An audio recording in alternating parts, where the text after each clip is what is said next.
maganda mag-avail ng rent-to-own dito sa Verdun Park. Makakatipid ka pa kesa sa nag-rent ka lang sa labas.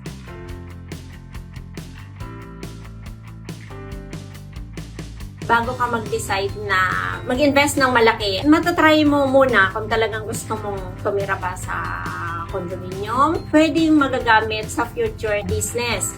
Kasi pwede siyang gamitin sa rentals. Pabor sa mga young professional. Meron kaming co-working space sa Building 3. Napakaganda ng view. Makikita mo yung buong Samal. Maganda siya, lalo na mga estudyante. Malapit siya dyan sa Malayan, Colleges Mindanao at sa Ateneo. Mai-enjoy pa ng anak mo yung mga amenities dito. Nire-recommend ako ang RTO sa mga kaibigan ko, sa mga kakilala ko.